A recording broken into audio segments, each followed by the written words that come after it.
Reading 1 from the book of Isaiah.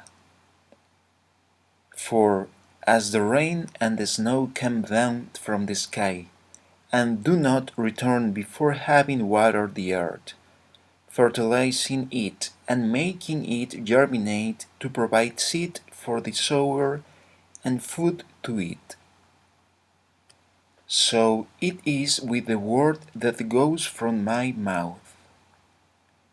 It will not return to me unfulfilled, or before having carried out my good pleasure and having achieved what it was sent to do. Responsorial Psalm. You water its furrows abundantly, level its ridges, soften it with showers and bless its shoots. You crown the year with your generosity. Richness seeps from your tracks. The pastures of the desert grow moist. The hillsides are wrapped in joy. The meadows are covered with flocks, the valleys clothed with wheat. They shout and sing for joy.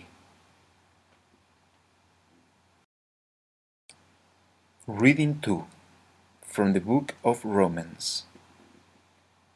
In my estimation, all that we suffer in the present time is nothing in comparison with the glory which is destined to be disclosed for us.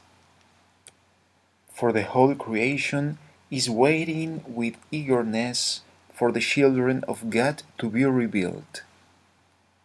It was not for its own purposes that creation had frustration imposed on it, but for the purposes of Him who imposed it, with the intention that the whole creation itself might be freed from its slavery to corruption and brought into the same glorious freedom as the children of God.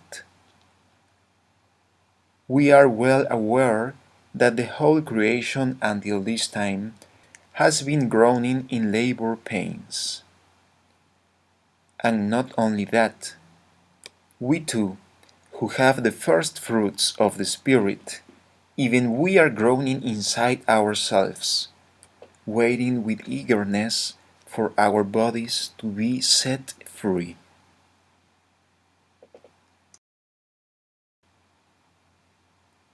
Gospel from the book of Matthew. That same day, Jesus left the house and sat by the lakeside.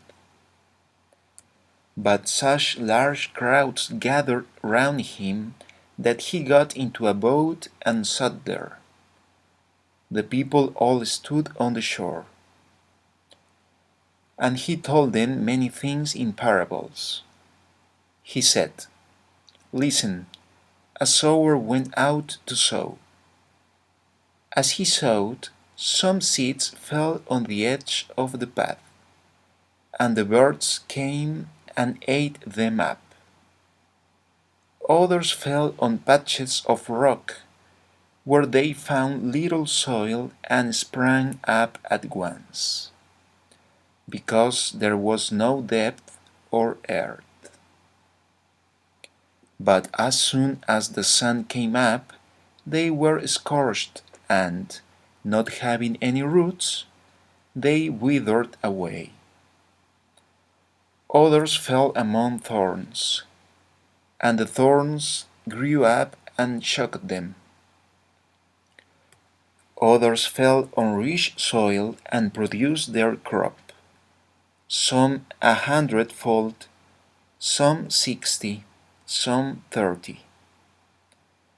Anyone who has ears should listen. Then the disciples went up to him and asked, Why do you talk to them in parables?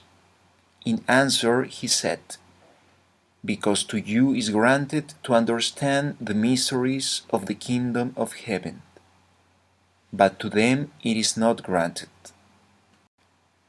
Anyone who has will be given more, and will have more than enough. But anyone who has not will be deprived even of what he has. The reason I talk to them in parables is that they look without seeing and listen without hearing or understanding. So in their case, what was spoken by the prophet Isaiah is being fulfilled.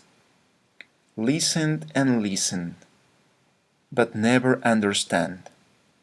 Look and look, but never perceive. This people's heart has grown coarse, their ears dulled. They have shut their eyes tight to avoid using their eyes to see, their ears to hear, their heart to understand, changing their ways and being healed by me. But blessed are your eyes because they see, your ears because they hear. In truth I tell you, many prophets and upright people long to see what you see, and never saw it, to hear what you hear, and never heard it. So pay attention to the parable of the sower. When anyone hears the word of the kingdom without understanding, the evil one comes and carries off what was sown in his heart. This is the seed sown on the edge of the path.